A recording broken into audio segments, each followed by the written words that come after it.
everyone. Welcome to the webinar series on homeopathic pharmacy organized by Sympathy Institute of Homeopathic Pharmacy and with Delhi Homeopathy Medical. I'm Dr. Himani Sharma, Assistant Professor of Sympathy Institute of Homeopathy. Wholeheartedly welcome you all for this webinar. Today's session is a tribute to our master, founder, Dr. C.F. Samuel Hahnemann on his death anniversary. On 2nd July 1843, our master left to the heavenly abode. It's his 178th death anniversary today. This series will speak to the bringing the community together to innovate, to reinvent and modernize the system of medicine so that more the people can reap its benefits.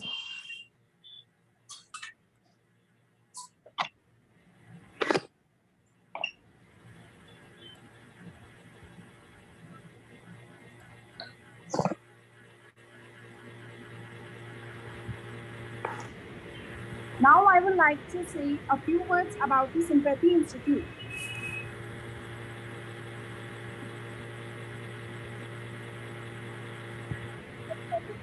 The Society for Indian Medicine and promoting the Ayurvedic system treatment.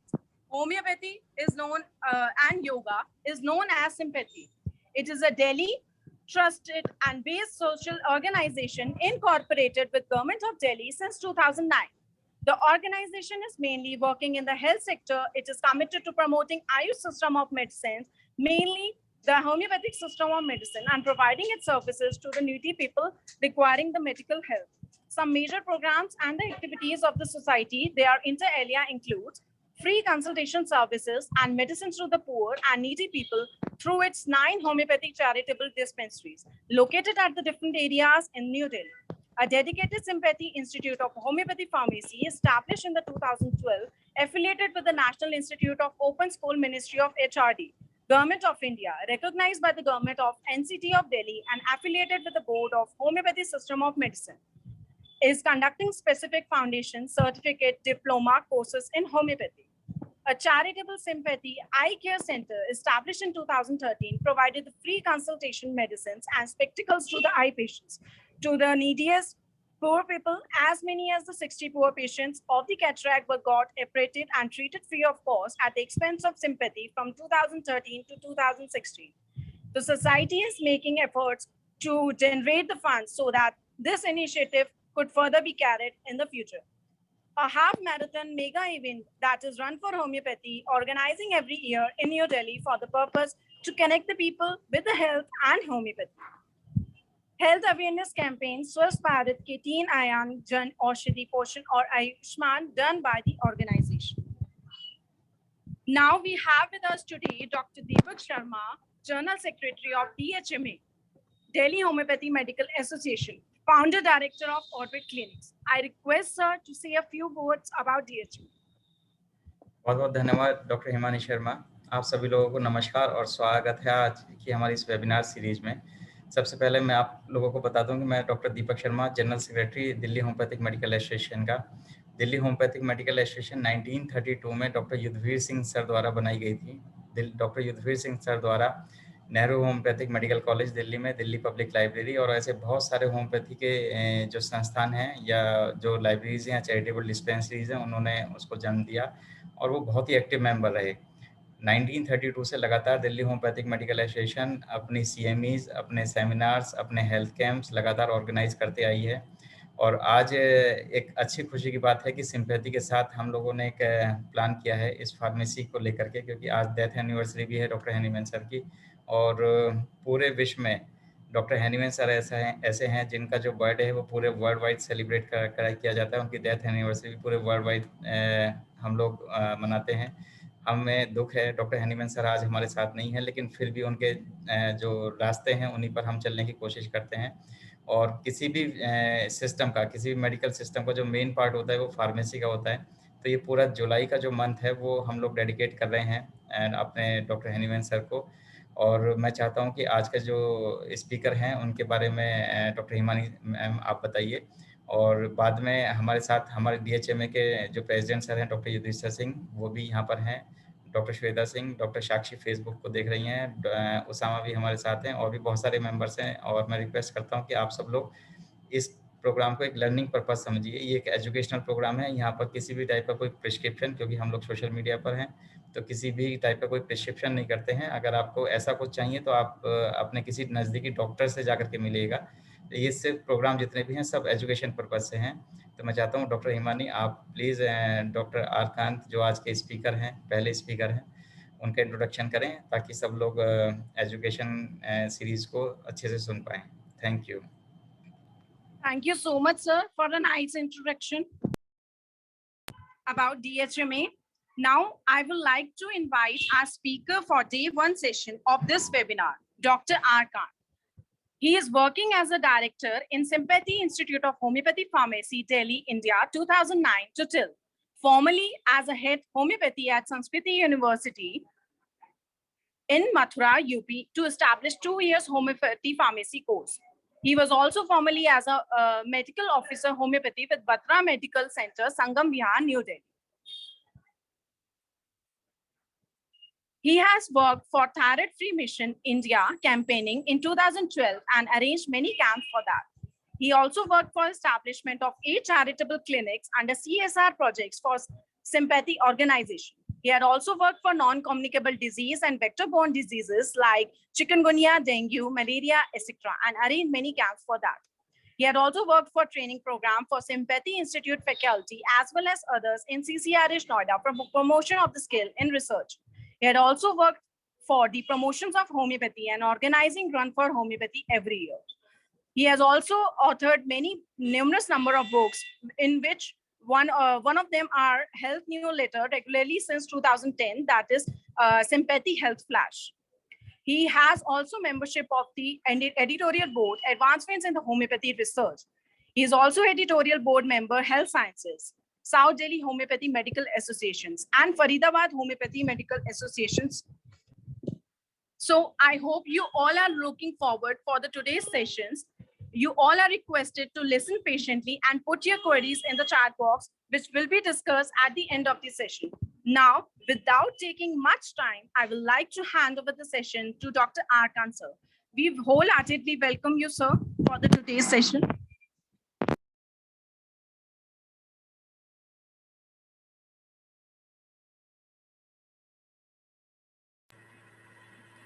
Thank you doctor Himani. मेरी आवाज आ रही है सभी लोगों तक? Yes, sir, it's audible. Okay.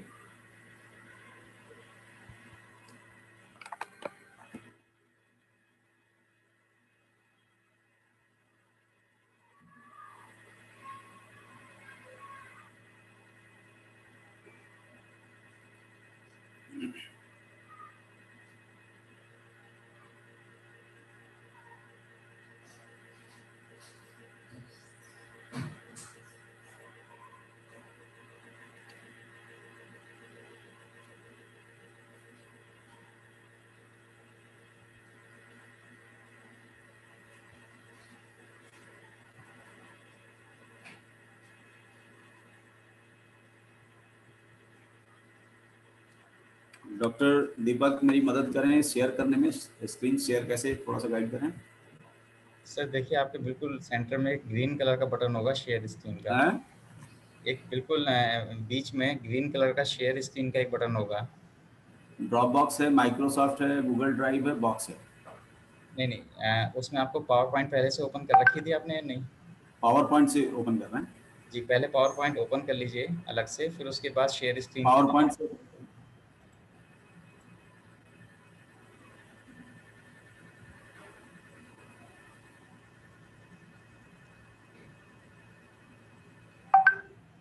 आपने power point को कहीं ओपन किया हुआ है पहले से? नहीं सर। पहले पावर पॉइंट को ऑन करिए। ओके।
डॉक्टर कांत, आप सुन पा रहे हैं?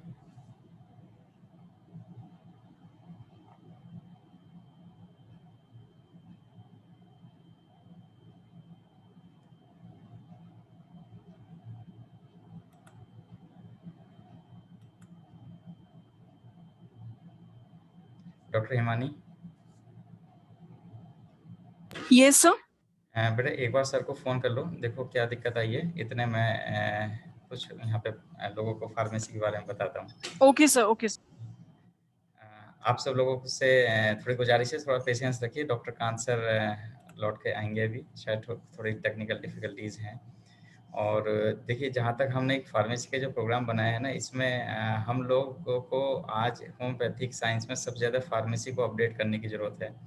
फार्मेसी का मतलब सिर्फ इतना नहीं होता कि हम लोगों ने कोई मेडिसिन ली और गोलियों में बनाई, या अपने उसको डाइल्यूशन को दे दिया, या मदर टिंचर्स को हमने दे दिया डायरेक्टली। उसको समझना बहुत ज़रूरी है।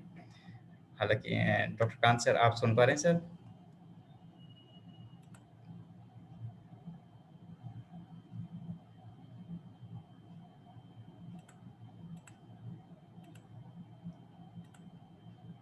डॉक्टर कांत, अपने आप को अनम्यूट कर लीजिए। स्क्रीन दिख रही है क्या? हाँ सर, स्क्रीन दिख रही है, बिल्कुल ठीक है। आप इसको फुल स्क्रीन कर लीजिए बस। ओके।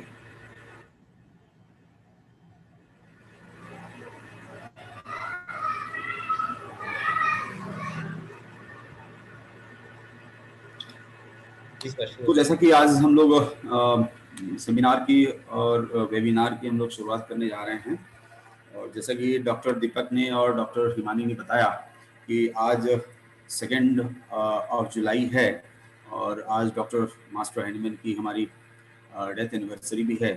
हम सभी लोग उसको सैल्यूट करते हुए आज हम लोग इस विषय पर चर्चा करेंगे कि हाउ होम्योपैथिक फार्मेसी कैसे अप्रोचेबल है क्लिनिकल प्रैक्टिस के हिसाब से, और हम लोग उसको कैसे होम्योपैथिक फार्मेसी को अपनी क्लिनिकल प्रैक्टिस में केयर करके अपने प्रैक्टिस को और अच्छा बना सकते हैं। तो जैसा कि आप सभी लोग जानते हैं कि ये पूरा वेबिनार जो है वो डेडिकेटेड टू डॉक्टर हैंडमैन सर है। ये पूरे मंथ हम लोग फ्राइडे एंड सैटरडे को 3 बजे सेम लिंक से हम लोग इसको रिले करेंगे, और अलग अलग टॉपिक पे अलग अलग डिफरेंट स्पीकर्स आएंगे और उस पर आप लोगों से होम्योपैथिक फार्मेसी को लेकर के चर्चा करेंगे। सबसे पहले जो पहला स्लाइड है हमारा हैप्पी फिजिशियन का है। हैप्पी फिजिशियन कैसे होते हैं? हैप्पी फिजिशियन कौन होते हैं?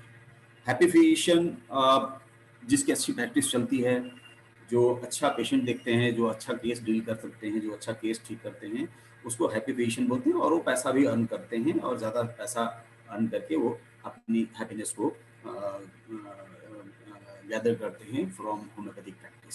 सो जब हम हैप्पी फिजिशियन की बात करते हैं, तो हैप्पी फिजिशियन बनने के लिए हम लोगों को क्या क्या बातें ध्यान में रखनी चाहिए, जो अक्सर कुछ ऐसी बातें हैं जो हम लोग इग्नोर कर देते हैं, और हमें मालूम नहीं होता कि नहीं ये हमारे हैप्पीनेस में एक और कड़ी है, और इसको और जोड़ देने से हम लोग और अच्छी प्रैक्टिस हो सकती है, अच्छा काम हम लोग कर सकते हैं, ज़्यादा से ज़्यादा पेशेंट को हम लोग क्योर कर सकते हैं। तो कुछ पेशेंट ऐसे होते हैं जो अनहैप्पी होते हैं, जो होम्योपैथी के सिस्टम को फॉलो नहीं करते, होम्योपैथी के प्रिंसिपल्स को बहुत कम फॉलो करते हैं, इग्नोर करते हैं कुछ प्रिंसिपल्स को। तो वो निश्चित रूप से उनकी प्रैक्टिस बहुत अच्छी नहीं चलती, और उस पर अनहैप्पीनेस आती ही आती है। तो चलिए हम इस पर सीधी बात करते हैं कि how homeopathic pharmacy is approachable for the clinical practices. So पहला स्लाइड हमारा ट्रायंगल ऑफ प्रैक्टिस का है। ट्रायंगल ऑफ प्रैक्टिस में सबसे पहले आप देखिए टॉप पे ऑर्गेनन है। Organon just like a crown of triangle, and materia medica and repertory is the arm. So materia medica and repertory को हम लोग आर्म की तरह यूज करना चाहिए, और ऑर्गेनन को हम लोग को क्राउन की तरह यूज करना चाहिए। बट हम लोग क्या करते हैं, मेटेरिया मेडिका एंड रेपर्टरी को, रेपर्टाइजेशन को सबसे टॉप पे रखा हुआ है हम लोगों ने अपनी क्लिनिकल प्रैक्टिस में, कि कैसे रेपर्टाइज करके हम सिंगल मेडिसिन निकालें और उसको पेशेंट को दें और ठीक हो जाए। जबकि राइट वे में जो हैप्पी फिजिशियन बनने के लिए हम लोगों को प्रैक्टिस करनी चाहिए, वो ऑर्गेनन को हम लोगों को टॉप पे रखना चाहिए, और मेटेरिया मेडिका एंड रेपर्टरी को हम लोगों को आर्म के रूप में यूज करना चाहिए। यदि हम इसको जस्ट उल्टा करते हैं और देखते हैं कि इसका जस्ट एडवर्स क्या है। एडवर्स इसमें देखिए, Organon is the base of the practice. तो ऑर्गेनन में जब आप देखिए कि ऑर्गेनन एक बेस है, इस बेस को हटा दिया जाए तो क्या होगा, materia medica and therapeutics going to fall. So materia medica and therapeutics को हम लोग केवल आर्म्स के रूप में यूज करें और ऑर्गेनन को either we use as a crown or as a base, तब हम लोग की प्रैक्टिस बहुत अच्छी हो सकती है और हम लोगों की क्लिनिकली बहुत अच्छे केसेस हम लोग ठीक कर सकते हैं और हैप्पी पेशेंट बन सकते हैं। अभी आप सोच रहे होंगे कि मैं होम्योपैथिक फार्मेसी की बात कर रहा था लेकिन यहाँ पर ऑर्गेनन की बात हो रही है, लेकिन आप सभी जानते हैं कि homeopathic pharmacy is the part of the Organon. Doctor Henman sir ने ऑर्गेनन में फार्मेसी की सारी बातें लिखी हैं। हम लोग जब उसको ध्यान देंगे, अभी ऑर्गेनन को जब हम लोग इग्नोर करते हैं तो ऑफकोर्स होम्योपैथिक फार्मेसी भी ऑटोमेटिकली ये इग्नोर हो जाती है और हम देखते हैं कि बहुत सारी इंपॉर्टेंट पॉइंट और बहुत सारी इंपॉर्टेंट चीज़ों को हम लोग छोड़ देते हैं अपनी प्रैक्टिस में, और जिसकी वजह से हम लोग पेशेंट को क्योर करने में या तो बहुत कठिनाई झेलते हैं या फिर हम पेशेंट को खराब कर देते हैं या पेशेंट को हम ठीक नहीं कर पाते। जब हम बात करते हैं होम्योपैथिक फार्मेसी की, तो देखिए फार्माकोलॉजी के बिना तो हम किसी भी पेशेंट को ठीक नहीं कर सकते। और फार्माकोलॉजी का मतलब क्या होता है, नॉलेज ऑफ ड्रग्स।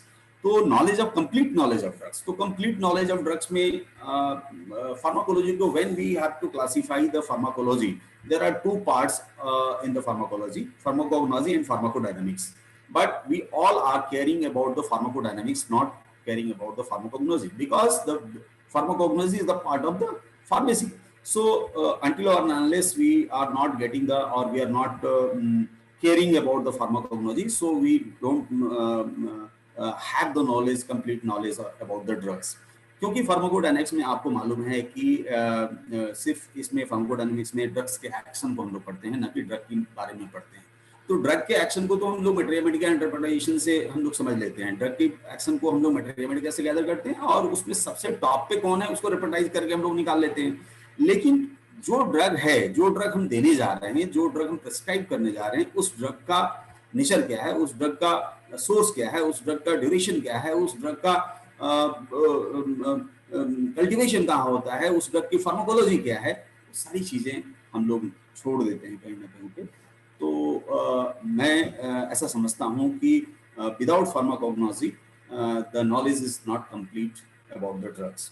सो केवल ड्रग का एक्शन जान करके हम लोगों को प्रैक्टिस करना होम्योपैथी के सिस्टम के को खतरे में डालने के जैसा है, अपने प्रैक्टिस को खतरे में डालने के जैसा है। तो हम लोगों को क्या करना है कि we care about both part, तो फार्माकोग्नोसी एंड फार्माकोडायनामिक्स। फार्माकोग्नोसी के चूंकि फार्माकोग्नोसी मैंने आपको बताया कि सेशन है आपका ये होम्योपैथिक फार्मेसी से रिलेटेड है, तो pharmacognosy is also related to the homeopathic pharmacy. चलते हैं, देखते हैं नेक्स्ट स्लाइड में। नेक्स्ट स्लाइड में हम लोगों का देखिए इसमें knowledge of the drugs. Knowledge of the drugs कैसे हम लोगों को रखना है, knowledge of the drug sources, क्योंकि जब भी हम किसी पेशेंट की ड्रग को सेलेक्ट करते हैं तो ड्रग को सेलेक्ट करने के बाद उसके एक्शन को तो हम लोग जान लेते हैं, एक्शन के बारे में मेटेरिया मेडिका से हम लोग उसको कर लेते हैं, लेकिन उसके ड्रग के बारे में हम लोग उसको नहीं समझ पाते और नहीं उसको केयर करते हैं हम लोग कि कैसे उसको हम लोगों को रखना है। तो सबसे पहले हम लोगों को ड्रग की नॉलेज के बारे में जानना है कि उसके बारे में क्या क्या हम लोगों को जानना है। नॉलेज ऑफ ड्रग सोर्सेज के बारे में हम लोग जानेंगे।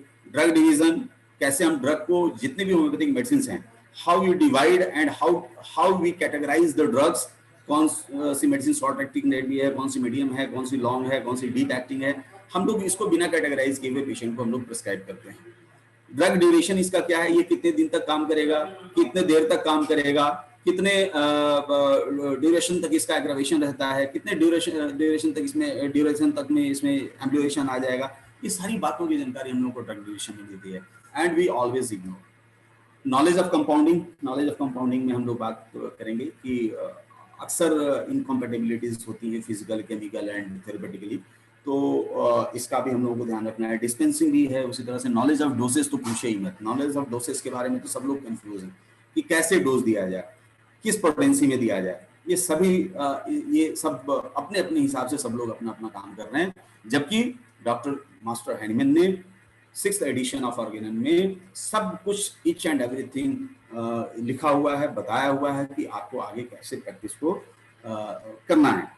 लेकिन बीइंग ए गुड प्रैक्टिशनर हम लोग इसको नहीं कर पाते, इसको फॉलो नहीं करते। ड्रग सोर्सेज की हम जब बात करते हैं तो ड्रग सोर्सेज में देखिए हम लोग क्या जानते हैं कि क्या सेम फैमिली से बिलोंग करने वाला 2 ड्रग 3 ड्रग क्या एक दूसरे में उसका रिलेशन क्या है, हम लोग शायद नहीं जानते हैं। तो इसको हम लोग जानना पड़ेगा। जैसे ऑरम ट्रिफाइलम एंड कैलेडियम की बात करें, these medicines belong to same family Ariaceae and both are inimical to each other। ये जानना बहुत जरूरी है कि यदि सेम फैमिली से बिलोंग करता है तो क्या हम सेम फैमिली की मेडिसिन को दे सकते हैं क्या। तो इसमें आप लोगों को इस बात को जानना जरूरी है। अंसार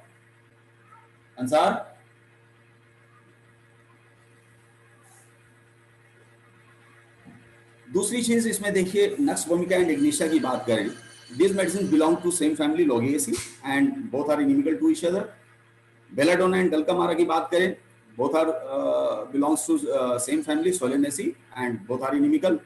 अब कौन सी मेडिसिन इनिमिकल है और सिमिलर है, ये तो हम लोग अपने उसके रिलेशन से, उसके ड्रग के सोर्सेज से समझ जाते हैं और इसको हम लोग करेंगे। लेकिन अभी देखिए कि बेलाडोना कॉम्प्लीमेंट्री कैसे हो गई कैलकेरिया कार्ब की कैसे कॉम्प्लीमेंट्री हो गई, क्यों कि बेलाडोना का प्लांट जो भी होता है वो कैल्शियम रिच सॉइल पे ही ग्रो करता है। कैल्शियम रिच सॉइल पे ग्रो करने की वजह से बेलाडोना कैलकेरिया कार्ब का कॉम्प्लीमेंट्री। तो ये चीज तो जब तक हम ड्रग के बारे में नहीं जानेंगे, ड्रग की ओरिजिन को नहीं जानेंगे, ड्रग के सोर्सेस को नहीं जानेंगे, तब तक हम लोग इसको फाइंड आउट नहीं कर पाएंगे। एंड ये क्लिनिकली इसको हम लोगों को जानना जरूरी है। बहुत सारे ऐसे हम लोगों के स्टूडेंट लाइफ में भी बहुत सारा ऐसा मिस्टेक हुआ है कि बेलाडोना के साथ डल्कामारा दे दिया है, नक्सवोमिका के साथ इग्निशिया दे दिया है, बहुत बार ऐसा हुआ है। लेकिन ये लैक ऑफ नॉलेज की वजह से हुआ है। मैं इस सेशन के माध्यम से सभी लोगों को सिर्फ अवेयर करने की बात कर रहा हूँ कि हम लोग इस पर थोड़ा सा अवेयर हो जाएंगे तो ये सब जो छोटी छोटी मिस्टेक्स होती हैं अपनी क्लिनिकल प्रैक्टिस में, हम लोग इसको नहीं करेंगे, इसको हम लोग इससे बच सकते हैं। सेम रेनिकुलस फैमिली का है, Staphysagria and Ranunculus bulbosus Ranunculaceae family का है, लेकिन दोनों इनिमिकल है। और Allium cepa and Allium sativa both are the same family from Liliaceae, but they do not match from each other। so इसमें आप लोगों को ये समझना जरूरी होगा कि एलियम सेपा एलियम सटाइवा आप को सेम फैमिली से बिलोंग करता है और ये मैच नहीं करता है, तो इसको एक साथ हम लोगों को नहीं लेना है। स्नैक वेनम में भी आप देखिए, कोई भी स्नैक है, ये सभी एक फैमिली से बिलोंग करते हैं, बट क्या है सब एक दूसरे से फॉलो नहीं करते, सब एक दूसरे को मैच नहीं करते। हेलोजन, आप केमिकल की बात करें, halogen like chlorine, bromium, iodine and fluorine are similar to each other. एक दूसरे से सब सिमिलर हैं। क्या हम एक पेशेंट के लिए और एक सेम बीमारी के लिए दे सकते हैं क्या? नहीं। इसको आपको ये जानना पड़ेगा कि ड्रग के बारे में कि हम लोगों को क्लोरीन कब देना है, ब्रोमीन कब देना है, आयोडीन कब देना है, फ्लोरीन कब देना है, ये सारी चीजों के बारे में, उसके नेचर के बारे में, उसके बिहेवियर के बारे में समझना पड़ेगा, तब जाकर के हम लोग इसको कर पाएंगे। नोसोड्स की बात कर लें आप, nosodes are harmful in low potency but each act better in higher potency. बहुत सारे लोग जानते भी होंगे, बहुत सारे लोग नहीं भी जानते होंगे कि नोसोड्स हम हायर पोटेंसी में नहीं दें, हायर पोटेंसी में दें, लोअर पोटेंसी में ना दें। मेटल ड्रग की बात कर लें, मेटल ड्रग जो है वेजिटेबल ड्रग्स की फॉलोवेल है। कोई भी वेजिटेबल ड्रग्स यदि आपको मालूम है कि नहीं that medicine is belongs to vegetable kingdom and that medicine is belongs to metal drug, so आप उसको अच्छी तरीके से उसको डील कर सकते हैं कि कोई वेजिटेबल ड्रग की मेडिसिन दे रहे हैं, आप कोई वेजिटेबल किंगडम की मेडिसिन दे रहे हैं, तो मेटल ड्रग जो है उसको फॉलोवेल में उसको लगा सकते हैं। तो ड्रग के बारे में जानना बहुत जरूरी है। ड्रग के बारे में जब तक आप नहीं जानेंगे तब तक आप एक अच्छा प्रेस्क्रिप्शन नहीं ले सकते, मेरा मानना ये है। और ड्रग के बारे में जानने के लिए आपको फार्माकोग्नोलॉजी जानना पड़ेगा, because the about the drug knowledge the pharmacognosy chapter एक ऐसा है जो कि आपको ये बता सकता है कि कौन सी मेडिसिन का क्या नेचर है, क्या बिहेवियर है, क्या सोर्सेस है और क्या ड्रग ड्यूरेशन है। हम बात करते हैं ड्रग डिवीजन की। ड्रग डिवीजन में मोस्टली जो लोग जानते हैं short acting and deep acting जानते हैं, लेकिन इसको यदि ठीक से इसको क्लासिफाई किया जाए तो दीज आर इन 6। तो short acting remedy, medium acting remedy, long acting remedy, deep acting remedy, superficial acting remedy and external acting remedy, ये 6 पार्ट में हम लोगों को ड्रग डिवीजन हम लोगों ने किया है होम्योपैथिक मेडिसिन का। और ये आपको जानना जरूरी है कि कौन सी मेडिसिन शॉर्ट एक्टिंग है, कौन सी मेडिसिन मीडियम एक्टिंग है, कौन सी मेडिसिन लॉन्ग एक्टिंग है, कौन सी मेडिसिन डीप एक्टिंग है। तो ये जब तक इसको कैटेगराइज नहीं करेंगे, जब तक इसको क्लासिफाई नहीं करेंगे अपने प्रिस्क्रिप्शन में भी, तब तक आप पेशेंट के बारे में हमेशा एक अंदाजा से ही ट्रीटमेंट कर पाएंगे, एक कंफ्यूजन में ट्रीटमेंट हो पाएगा पेशेंट का। तो पेशेंट के लिए मान के चलिए कि किसी को कोई प्रॉब्लम हुई और एक्यूट डिसीज है, आप जब आएगा पेशेंट तो उसको क्लासिफाई करेंगे कि एक्यूट है या क्रॉनिक है। जब पेशेंट एक्यूट है तो पेशेंट को कौन सी मेडिसिन चाहिए, डीप एक्टिंग चाहिए, लॉन्ग एक्टिंग चाहिए, शॉर्ट एक्टिंग चाहिए, तो आपको मालूम होना चाहिए। ये जब मालूम होएगा तब जाकर के पेशेंट हम फुल्ली क्योर कर पाएंगे और बहुत अच्छी तरीके से ठीक कर पाएंगे। अब जैसे देखिए concept of short acting remedies में जैसे कुछ एग्जांपल्स हैं, इसको नोटिस कर लीजिए आप लोग। Aconite, belladonna, gelsemium, bacteria, dulcamara, these are the short acting remedies. Medium acting में देख लीजिए agnus castus, ammonium mur, antim tart, arnica mont, ये मीडियम एक्टिंग में है। Long acting agaricus, alumina, anacardium, asafoetida, bismuth, bovista, china, crotalus, ये सब सारी long acting remedy है।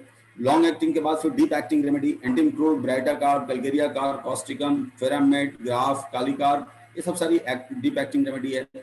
Superficial, this remedies act on the superficial tissues, जो केवल external applications के काम आता है उसको, जैसे यूफ्रेशिया और आई ड्रॉप और सेमस ड्रॉप जो है, these are the superficial acting remedies. And external acting remedies calendula और हेमामिलिस और जो हेमराइड्स या कट मार्क्स के लिए हम लोग यूज करते हैं, वो एक्सटर्नल एक्टिंग रेमेडीज है।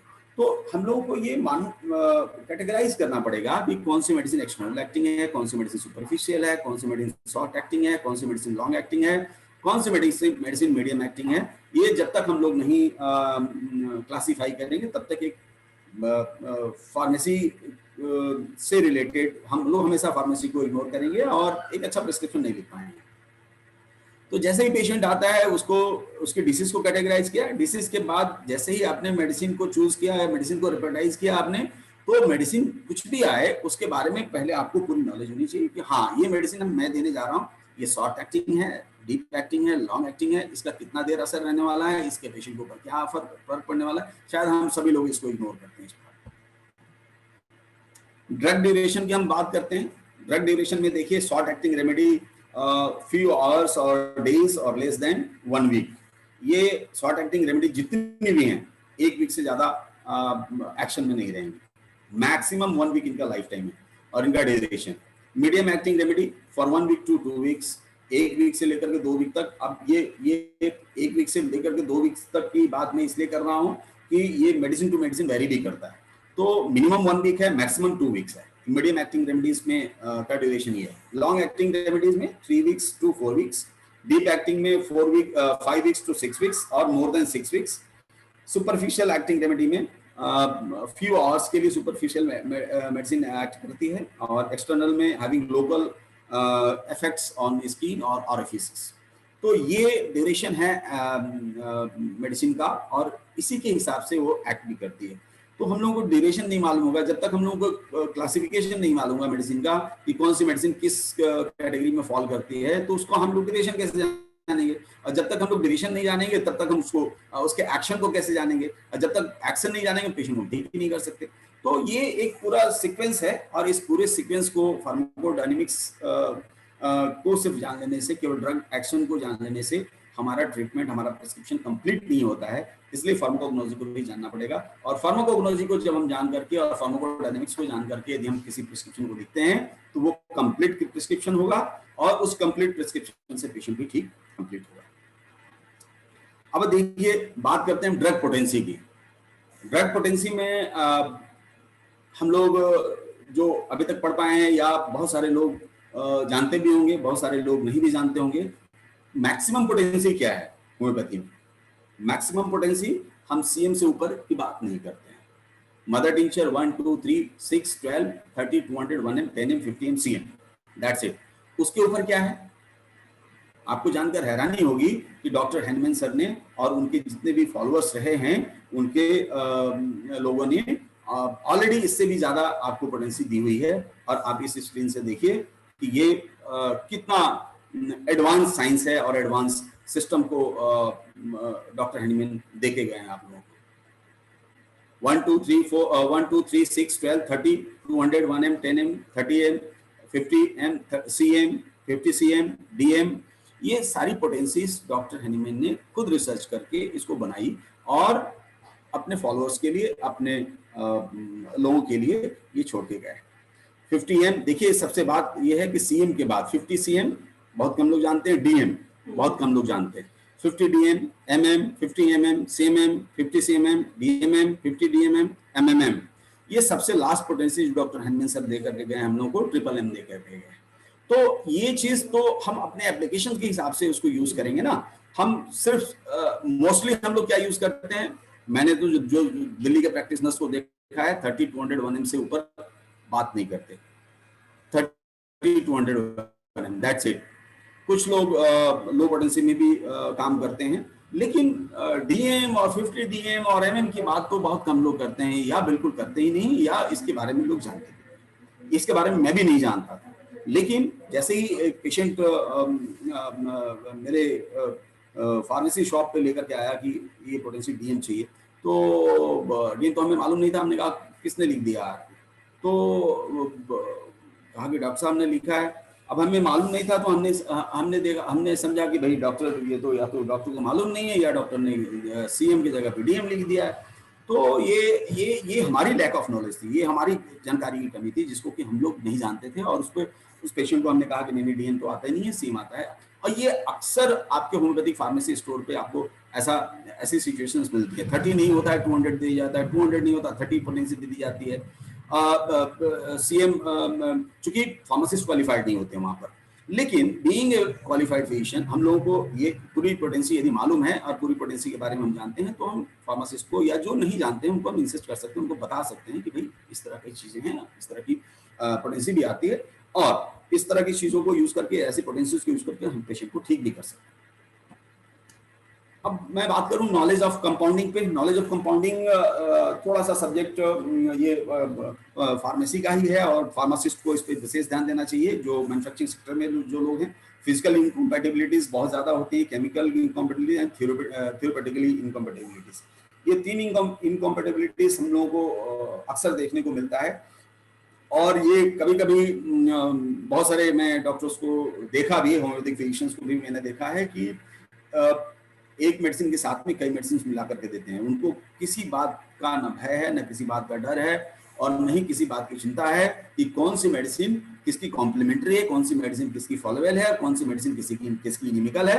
सारी मेडिसिन को बिना बेधड़ल्ले से मिला करके लोग देते हैं, और उसका जो फिजिकल इनकम्पैटिबिलिटीज क्रिएट होता है, वो क्या होता है? When 2 or more than 2 substances compound together, physical changes takes place. लेकिन उनको फिजिकल चेंजेस से कोई मतलब नहीं है। उनको कहते हैं नहीं जी, हमको तो ऐसे ही आराम मिलता है और लोगों को लाभ मिलता है, लोग ठीक भी होते हैं, और पता नहीं कैसे ठीक करते हैं, क्या होता है, आई डोंट नो।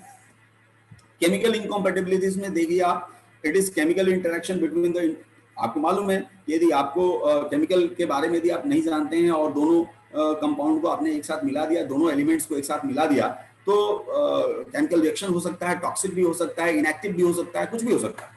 तो before compounding the medicine, before compounding the chemical elements, you must be know about the chemical elements, कि आप क्या करने जा रहे हैं, और उस केमिकल की जो कंपाउंडिंग करने जा रही है, दोनों केमिकल का क्या नेचर है, क्या सोर्सेस है, क्या बिहेवियर है, क्या इफेक्ट है, और यदि दोनों का आपस में मिलाया जाए, दोनों को आपस में कंपाउंड किया जाए, तो उसके इफेक्ट्स क्या होंगे, टॉक्सिक होंगे, नॉन टॉक्सिक होंगे, इफेक्टिव होंगे, नहीं होंगे, इनएक्टिव होंगे, क्या होंगे, उसके बारे में आपको जानना चाहिए। तो ये थोड़ा सा manufacturing part, chemical and therapeutical action का थोड़ा सा रहता है। लेकिन फिजिकल इनकम्पैटिबिलिटीज में मैंने देखा है कि कई मेडिसिन को, कई पोटेंसीज को मिला करके एक साथ, कई मदर टिंचर को मिला करके एक साथ जो प्रैक्टिस की जाती है, वो बहुत डेंजरस और बहुत हार्मफुल है, पेशेंट के लिए भी और होम्योपैथी के लिए। तो प्लीज, यदि इस तरह का कोई लोग करते होंगे, तो उसको इग्नोर करने की कोशिश करें, उसको बंद करने की कोशिश करें, और जो डॉक्टर हैनीमैन ने बताया हुआ है उसके इथिक्स पे चलें, तो शायद हम पेशेंट को बहुत अच्छा प्रिस्क्रिप्शन दे पाएंगे और पेशेंट को ज़्यादा से ज़्यादा क्योर कर पाएंगे। हम नॉलेज ऑफ डिस्पेंसिंग की बात करते हैं। नॉलेज ऑफ डिस्पेंसिंग में आप देखिए, pharmacist dispenser must have the knowledge of understanding of prescription. ये तो फार्मासिस्ट क्वालिफाइड होना ही चाहिए। अभी तक हिंदुस्तान में इसके लिए कुछ ऐसी व्यवस्था थी नहीं, लेकिन अब धीरे धीरे व्यवस्थाएं बदल रही हैं, बन रही हैं और क्वालिफाइड फार्मासिस्ट आ रहे हैं। और क्वालिफाइड फार्मासिस्ट को मालूम है कि डॉक्टर के प्रिस्क्रिप्शन को पढ़ने की अंडरस्टैंडिंग है उनके पास समझ है कि कैसे डॉक्टर ने क्या लिखा है और उसके अकॉर्डिंग प्रिस्क्रिप्शन भी बनाने का उनके पास तरीका है।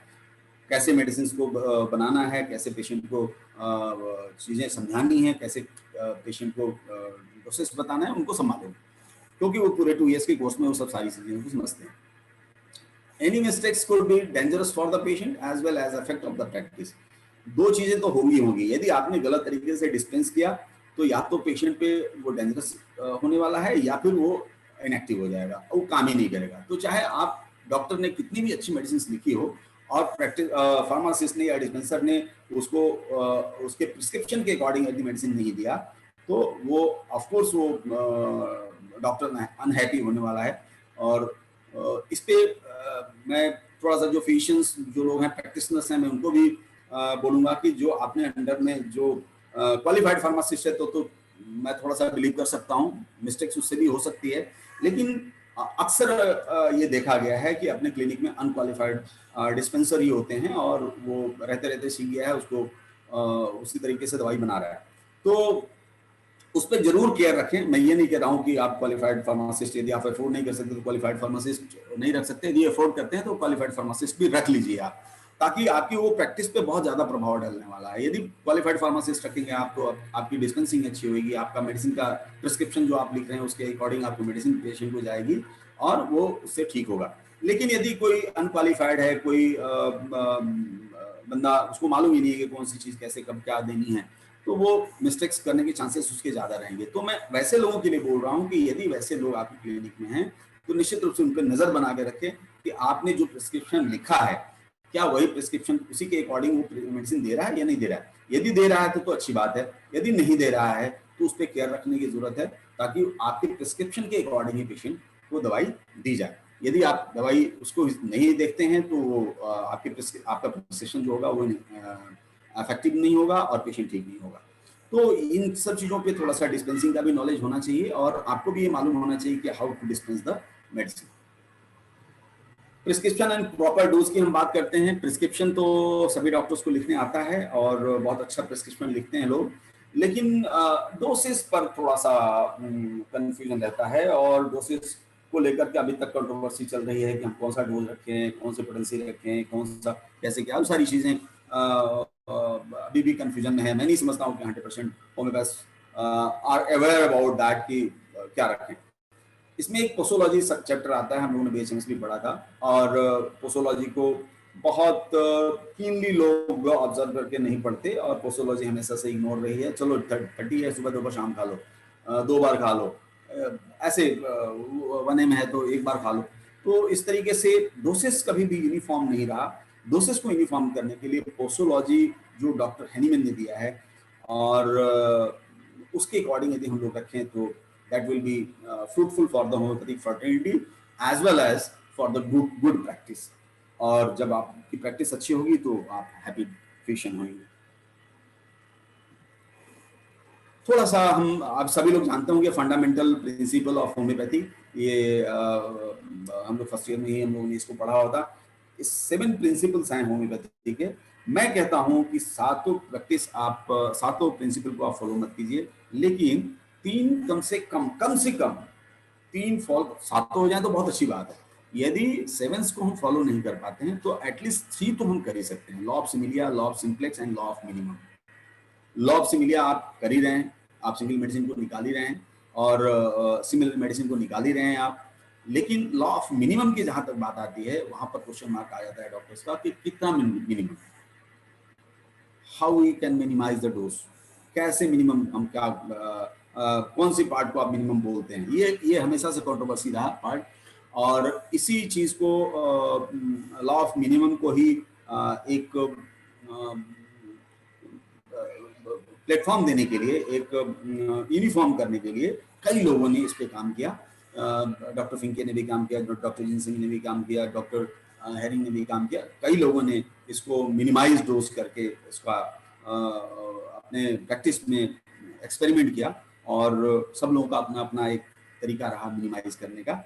शायद हम उस तरीकों में से कोई भी तरीका ऑप्ट नहीं करते, और कोई भी तरीका को फॉलो नहीं करते हैं। तो ये 3 चीज यदि हम लोग फॉलो करते हैं, law of similia, law of simplex and law of minimum, तो मे बी हम लोगों की प्रैक्टिस बहुत अच्छी हो जाएगी, और हम लोग एक अच्छी प्रैक्टिस से एक अच्छा मैसेज दे पाएंगे होम्योपैथिक मेडिसिन कैसे एक्ट करते हैं, कैसे फास्ट एक्ट करते हैं, कैसे काम करते हैं। थोड़ा सा हम आज इनलाइटनिंग करना चाहेंगे aphorism 264 to 285, and these aphorisms are related to the homeopathic pharmacy and clinical practices. तो इसमें जब हम इसकी बात करते हैं, बिकॉज ये जो एफोरिज्म है 264 to 285, ये डॉक्टर हैनीमैन ने 6th एडिशन में अपने ये बताया है लोगों को, और यदि इसको हम लोग फॉलो करें तो क्लिनिकल एस्पेक्ट से हम लोग फार्मेसी को बहुत अच्छे तरीके से डील करेंगे और एक अपनी प्रैक्टिस को अच्छा कर पाएंगे। एफोरिज्म नंबर 271 में डॉक्टर हैनीमैन ने कहा है कि physician must be knowledgeable in pharmacy. इसको हम लोग सोचते हैं फार्मेसी की क्या जरूरत है प्रैक्टिस में, फिजिशियन को ये तो फार्मासिस्ट पढ़ेगा, लेकिन डॉक्टर हैनीमैन कहते हैं एफोरिज्म नंबर 271 में physician must be knowledgeable in pharmacy. If the physician prepare his homeopathic medicines himself, as he should reasonable do in order to save men from sickness.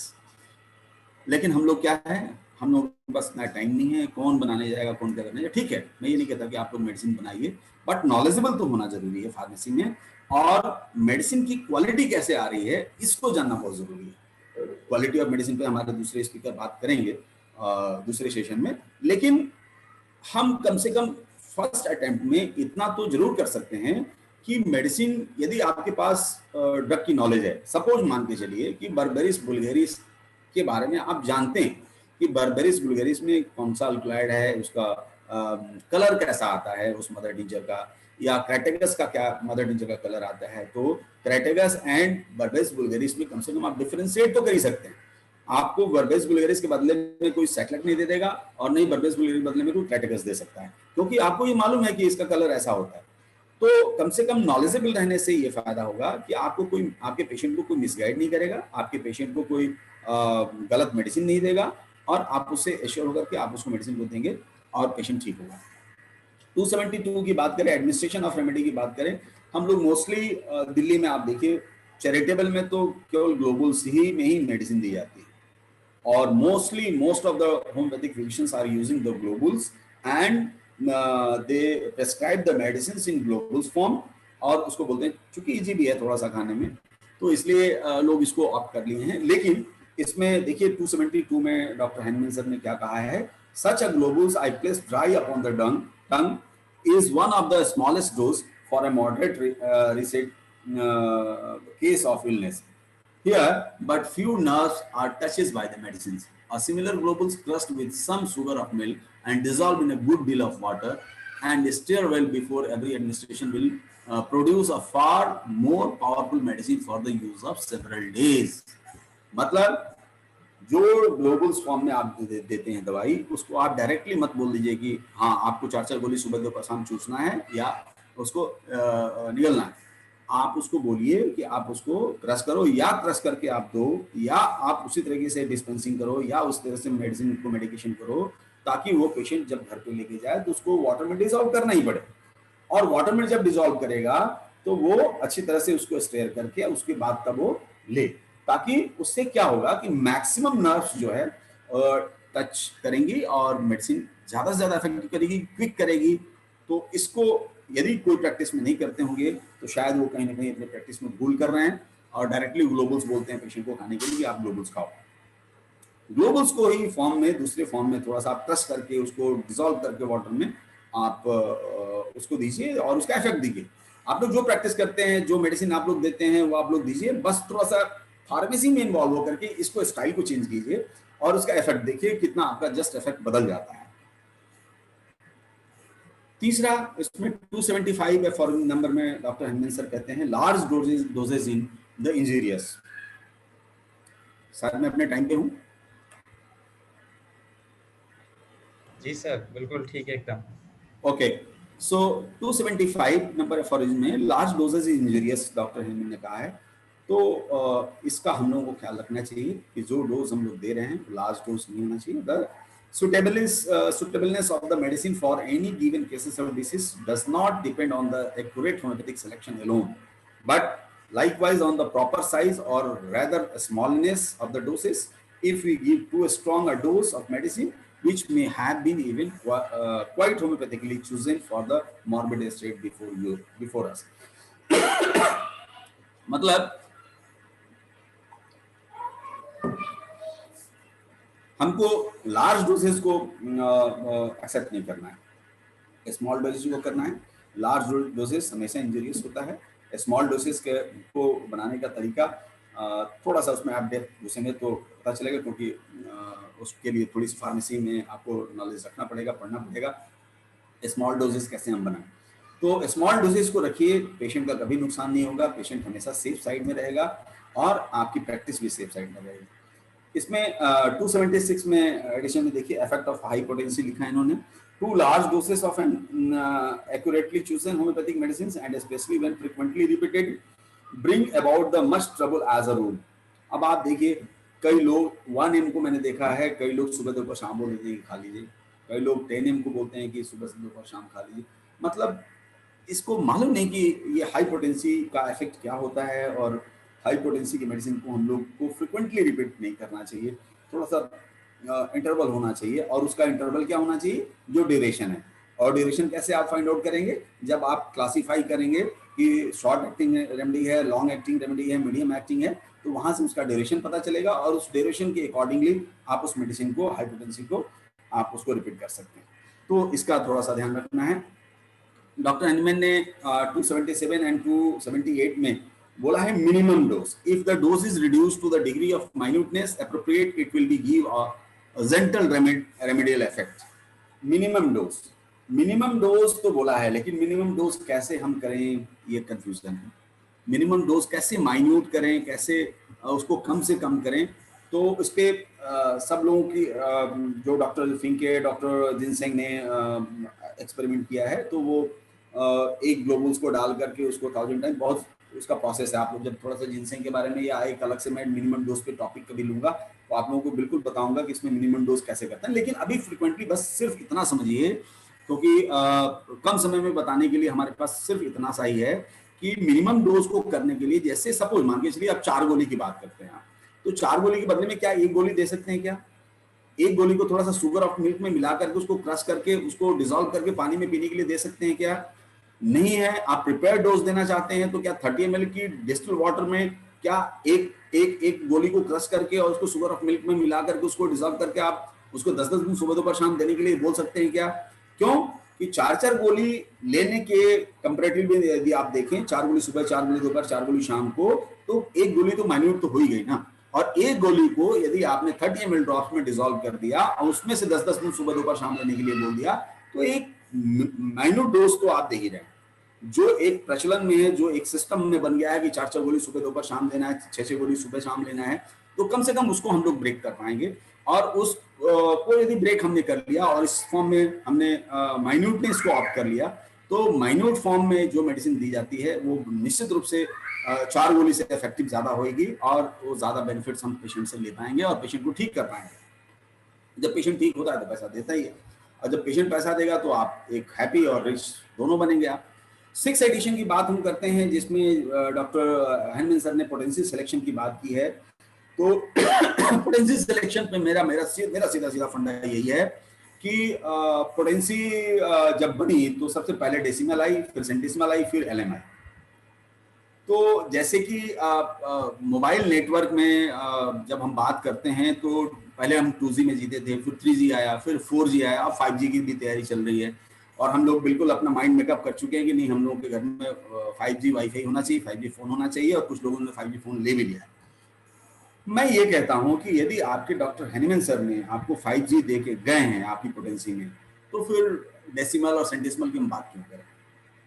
जो लोग इसके बारे में जानते हैं कि LM potency is the 5G potency in homeopathic pharmacy और इन homeopathic practice, सो वो कभी भी डेसिमल और सेंटिसिमल की बात नहीं करेंगे, अन्य ही कोई मेडिसिन प्रिस्क्राइब करेंगे। मेरा फंडा बिल्कुल यहाँ क्लियर है कि if you are using the 5G remedy like LM potency, so definitely your practice will be grow high and definitely you will be happy from your practice. तो LM potency को समझने के लिए हमारा लेक्चर है, इसमें आप लोग शायद मे भी 23rd को है, डॉक्टर संतोष सिंह चोलकर का, उस पर आप लोग जरूर उसको देखिएगा और LM potency पे बहुत एलोबरेट करके वो बताएंगे आपको कि LM potency को हम कैसे यूज करेंगे और कैसे हम मैक्सिमम बेनिफिट्स ले सकते हैं क्लिनिकल प्रैक्टिसेस में। तो सेंटिसिमल और डेसिमल और सेंटिसिमल में क्या आया, क्या क्यों डॉक्टर हनीमैन ने LM दिया, ये सब विस्तृत रूप से जब हम बात करेंगे तब इस पर बात करेंगे। लेकिन अभी फाइनली इस सब्जेक्ट पे मैं इतना ही बात करूंगा कि डेसिमल और सेंटिसिमल से काफी एडवांस LM पोटेंसी है और अपनी प्रैक्टिस को यदि आपको हाई करना है, अपनी प्रैक्टिस को बहुत अच्छा ग्रो करना है तो LM पोटेंसी को ही यूज करें और LM पोटेंसी की प्रैक्टिस जिस दिन आप कर लेंगे उस दिन आप डेसिमल सेंटिसिमल सब भूल जाएंगे और अपने रिजल्ट को बहुत अच्छा लेंगे और बाकी सारे प्रोसेसेस को ठीक रखिए। सिर्फ अपनी प्रैक्टिस में एक होम्योपैथिक फार्मेसी को प्लेस दे दीजिए और होम्योपैथिक फार्मेसी को थोड़ा सा आप करके इसको भी फॉलो करके यदि आप अपनी प्रैक्टिस को रन करते हैं तो निश्चित रूप से आपकी प्रैक्टिस बहुत हाई जाएगी और बहुत अच्छी होएगी। 284 में एडिशन में डॉक्टर हनीमैन ने कहा कि एडमिनिस्ट्रेशन थोड़ा सा अच्छा होना चाहिए। एडमिनिस्ट्रेशन के लिए मैंने अभी आपको बताया कि टंग और माउथ में जब आप अपने ड्रग को एडमिनिस्ट्रेट करते हैं तो लिक्विड फॉर्म में बहुत अच्छा फायदा करती है। डायरेक्टली सॉलिड फॉर्म के बजाय यदि आप लिक्विड फॉर्म में देते हैं, लिक्विड फॉर्म कैसे देना है, सॉलिड क्रश ग्लोबुल्स को आप लिक्विड फॉर्म में बना करके आप उसको दीजिए, मेडिसिन में ज़्यादा फायदा करेगी। 285 में डॉक्टर हनीमैन सर कहते हैं कि in this way the cure of the very old disease may be furthered by the physician applying externally rubbing. एक सबसे बड़ी अच्छी बात है, शायद ये बहुत कम डॉक्टर करते होंगे या नहीं करते होंगे। जो भी आपकी मेडिसिन सेलेक्ट हुई है, जो भी पोटेंसी आपने सेलेक्ट किया है, मैं तो ये कहूँगा कि LM पोटेंसी को यूज करना आप कल से शुरू कर दीजिए क्योंकि LM पोटेंसी ही 5G है होम्योपैथी की। और LM पोटेंसी को आप जब दे रहे हैं तो इंटरनली तो दीजिए, आप उसको एक्सटर्नली भी दीजिए। एक्सटर्नली देने से क्या है कि पेशेंट को जस्ट डबल फायदा होता है। जो 15 दिन में फायदा होने वाला है वो 1 हफ्ते में, वो 2 दिन में, कभी तो सडनली फायदा होता है। मतलब आज अभी दिया आपने और अभी 1 घंटे में पेशेंट को आराम मिला। तो इस तरीके से आप रबिंग के लिए दे सकते हैं, एक्सटर्नल यूज के लिए दे सकते हैं, बैक आर्म पे एक्सट्रीमिटीज पे उसको मालिश करने के लिए दे सकते हैं। आप बनाने का तरीका कुछ भी हो वो आप अपना तरीका अपने क्लिनिक में ऑप्ट कीजिए कि एक्सटर्नल एप्लीकेशन के लिए सेम मेडिसिन जो आपने प्रेस्क्राइब किया हुआ है वही मेडिसिन यदि आप एक्सटर्नल एप्लीकेशन के लिए भी देते हैं तो पेशेंट को जस्ट डबल फायदा होता है। मैं सिर्फ इतना कह रहा हूँ। वो आप कैसे मालिश कराएंगे, ऑयल में कराएंगे या वाटर में मिक्स करके कराएंगे, क्या कराएंगे, वो थोड़ा सा प्रैक्टिकल एक्सपीरियंस करके और आप लोग उसको ऑप्ट करेंगे तो ज्यादा बेनिफिशियल है। हम लोग तो ऑयल में या डायरेक्टली वाटर में ही यूज कराते हैं। जैसे कभी मैं किसी एक स्किन डिसीज के लिए मोस्टली मैं यूज करता हूँ, सल्फर यूज करता हूँ और सल्फर जिसको 0/1 0/2 देता हूँ उसको सेम पोटेंसी में सल्फर 0/1 उसको बोलता हूँ कि जब नहाने जाओ तो अपने बकेट में 30 ड्रॉप डालो, उसी से नहा लो। तो उससे क्या होता है कि उसका एक्सटर्नली पूरा मेडिसिन उसके बॉडी में चली जाती है और उससे इंस्टेंटली इचिंग में बहुत जल्दी रिलीफ मिलता है और हमने वो मेरा बिल्कुल पेटेंट सिस्टम है। बाकी और किसी मेडिसिन का मैंने बहुत ज़्यादा एक्सपेरिमेंट नहीं किया है। सल्फर का जो मैंने किया है वो मैंने आपको बताया। तो इस तरीके से एक्सटर्नल एप्लीकेशन के साथ साथ में इंटरनल एप्लीकेशन के साथ साथ में यदि एक्सटर्नल भी करते हैं आप तो निश्चित रूप से इसमें डबल प्रिस्क्रिप्शन बहुत अच्छा होगा और डबल फायदा मिलेगा पेशेंट को। Thank you very much. Thank you so much, sir, for a wonderful session. It was really a great explanation of everything. You had explained very well. It was a fabulous session, sir. Thank you once again. Now, I would like to invite President of Delhi Homeopathy Medical Association, Dr. Yudhishthir Singh, to say some words and give a vote of thanks for all of us. And doctor Himani, इससे पहले कोई किसी का कोई question रह गया है तो एक बार वो भी पूछ लें. Yes, sir. I had already, sir, put that in the chat box, and if there is any query, then we will take that. It's a humble request to everyone. Please put your queries in the chat box because we are ending the session in next 5 minutes. जी, मैं बोलता हूँ, एक Osama जी हैं, वो पूछ रहे हैं what does minimum doses means. तो ओसामा, मैं आपको बता दूं कि जहाँ तक मिनिमम डोज की बात है तो आज हम फार्मेसी पे हमने शुरुआत की और आज से तो आपने सिर्फ अभी पता लगाना शुरू किया है. हम चाहते हैं कि आप पूरे सेशंस को सुने. आपके जितने भी सवाल हैं सभी लोगों के, वो पूरे जुलाई मंथ में सब कंप्लीट करेंगे. मैं भी हर एक स्टूडेंट जो भी मेरे पास कुछ सीखने आता है तो मैं उससे सबसे पहला क्वेश्चन ये पूछता हूँ कि आपने हमेशा होम्योपैथी के लिए 6 गोली दे रहा हूँ, तो 6 गोली क्यों दे रहा हूँ, 30 नंबर की क्यों दे रहा हूँ, 40 नंबर की क्यों देनी है, 10 नंबर की कब देनी है. मेरे पास आप लोग यकीन नहीं मानेंगे, ऐसे वैसे भी स्टूडेंट आते हैं जिनको आज तक 10 नंबर की ग्लोब्यूल्स का भी नहीं पता है. तो होम्योपैथी कहीं कहीं धीरे धीरे लैग होती जा रही है. और आज हमने डॉक्टर कान से जो पोटेंसीज के बारे में सीखा है, और वाकई में शायद अभी जो ट्रिपल एम वाली पोटेंसीज है उसके बारे में मुझे भी नहीं पता, तो मैं भी इनसे कुछ सीखूंगा. और आप सभी लोग भी फार्मेसी से रिलेटेड सभी क्वेश्चंस आपके, मुझे लगता है जुलाई में सॉल्व हो जाएंगे. तो मिनिमम डोज पे हम लोग बात करते रहेंगे, और भी बहुत सारे सेशन हैं. तो अभी सिर्फ मिनिमम डोज को एक छोटे से चैप्टर में अगर डॉक्टर कांत, अगर आप कुछ कहना चाहते हैं तो बताइए, वरना तो हम लोग, हमें पता है कि सेशन में कंप्लीट हो जाएंगे काफ़ी. जी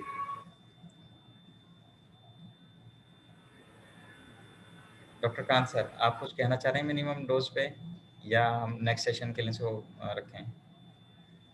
मिनिमम डोज पे मैंने इतना ही बताया कि भी बहुत ज्यादा मिनिमम डोज पे प्रैक्टिस ना करें. मिनिमम डोज पे सिर्फ हम इतना सीखें अभी कि जो 4 ग्लोबल्स हम सुबह दोपहर शाम देते हैं उसमें से एक गोली को क्रश करना है शुगर ऑफ मिल्क में, और उसको पेशेंट को एक थोड़ा सा हैबिट डालना है कि आप उसको डिसॉल्व करके और उसको आप लें. और यदि एक्यूट पेशेंट है तो उसको 10-10 मिनट पे भी इंटरवल करके आप 15-15 मिनट पे दे सकते हैं. यदि क्रॉनिक पेशेंट है तो उसके हिसाब से आप अपना डोज रख सकते हैं. लेकिन माइन्यूट फॉर्म में जो डोज की बात है, वो माइन्यूट फॉर्म में अभी हम इतनी ही प्रैक्टिस कर लें तो I think that will be enough for us, क्योंकि अभी हम प्रैक्टिस में नहीं है और हमें हमारी जो हैबिट पड़ी हुई है 4-4 गोली सुबह दोपहर शाम की देने की और 6-6 गोली सुबह शाम की देने की पड़ी हुई है, ताकि पेशेंट ज्यादा चूंकि ये तो एलोपैथिक सिस्टम में ऐसा होता है कि मैक्सिमम डोज जो लोग देते हैं, लाल पीली हरी गोली देते हैं, हम लोग भी थोड़ा सा उससे शायद हो सकता है अफेक्टेड हो गए हों. और ऑर्गेनन में जो फार्मेसी सब्जेक्ट पे डॉक्टर हनीमन सर ने बोला है, हम उसको फॉलो नहीं कर पा रहे हैं. तो अभी फिलहाल सिर्फ मैं इतना ही बोलूंगा कि एक गोली, जो 4 गोली हम प्रेस्क्राइब करते हैं उसको हम लोग रिड्यूस करें, उसको एक गोली में थोड़ा सा क्रश करके थोड़ा सा शुगर ऑफ मिल्क के साथ में उसको या तो 30 ml में आप खुद ही बना लें और 10-10 बूंद करके सुबह दोपहर शाम दें, तो वो भी एक माइन्यूट फॉर्म हो सकता है. या फिर आप डायरेक्टली एक ग्लोबल्स को भी, यदि आप पेशेंट को पुड़िया बना करके देते हैं और बोलते हैं कि इसको 1 कप पानी में मिला करके और घोल करके पीना है, तो वो भी ज्यादा बेनिफिशियल है और माइन्यूट फॉर्म में हो सकता है. Thank you sir, thank you. जहाँ तक मिनिमम डोज का सवाल है, तो मिनिमम डोज का मतलब ये नहीं है, कभी आप ये मत लेके चलिए कि उसकी डोज को आप क्वांटिटी वाइज कम करना है. मिनिमम डोज का मतलब है कि जैसे ही प्राइमरी एक्शन शुरू हो, वो आपके लिए मिनिमम डोज है. उसको चाहे आप 4 गोली में दे सकते हैं, उसको 1 गोली में, हो सकता है कि 1 ड्रॉप का जो आधा हिस्सा है वही काफ़ी हो. तो ये डिपेंड करता है कि जो फिजिशियन है वो कैसे उसको एनालाइज कर रहा है, क्या पोटेंसीज सेलेक्ट कर रहा है. और ये जो सिस्टम है, जितने भी मेडिकल सिस्टम है, वो ज़्यादातर सब मिनिमम डोज पे ही चलते हैं. लेकिन हम लोग क्या करते हैं कि हम लोग पेशेंट के सिम्टम्स को बड़े ले लेते हैं. जी, हम लोग सोचते हैं कि यार अच्छा इतने सारे सिम्टम बता रहा है तो शायद इतनी सारी दवाई देनी पड़ेंगी. ऐसा नहीं है. हम लोग totality probably of the symptom की जो कहानी है, हमें वो मिला करके जो एक मिनिमम सिलेक्शन देना है, वो एक कला है. हम लोग फार्मेसी के बाकी सेशंस में भी हम लोग सीखते रहेंगे. आप सब लोगों से रिक्वेस्ट है कि जो लोग भी आज ज्वाइन नहीं कर पाए हैं तो फेसबुक पे लाइव आ सकते हैं. ये जो वीडियोस हैं ये भी आपको अलग से यूट्यूब पर और फेसबुक पर दोनों मिल जाएंगी बाद में भी. और ये प्रोग्राम सिर्फ एजुकेशन पर्पज से है. हम यहाँ पे किसी टाइप का कोई प्रिस्क्रिप्शन नहीं कर रहे हैं. हर फ्राइडे और सैटरडे को पूरे जुलाई के मंथ में हम लोग 3 बजे आपसे मिलेंगे. अलग अलग डिफरेंट स्पीकर्स हैं और आप सब लोगों के लिए सरप्राइज़ है. हालांकि हमने स्पीकर्स के नाम सबको दे दिए, लेकिन आपके लिए और भी सरप्राइजेज हैं. तो फार्मेसी पे आपको बहुत कुछ सीखने को मिलेगा. अब मैं चाहता हूं कि हमारे दिल्ली होम्योपैथिक मेडिकल एसोसिएशन के जो प्रेसिडेंट सर हैं, डॉक्टर युधिष्ठिर सिंह सर, वो प्लीज आज के लिए वोट ऑफ थैंक्स कहें।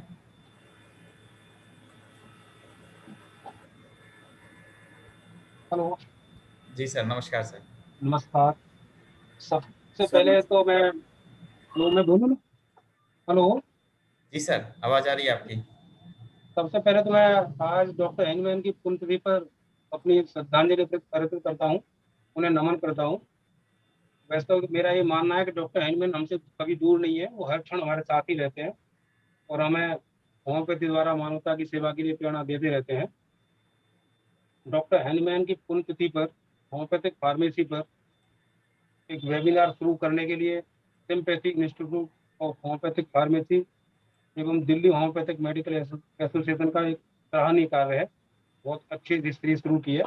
हमें पुण्यतिथि को ऐसे ही सेलिब्रेट करना, मतलब ऐसे ही मनाना चाहिए कि हम डॉक्टर हैनीमैन द्वारा जो रास्ता दिखाया गया उसी पर हम चलें।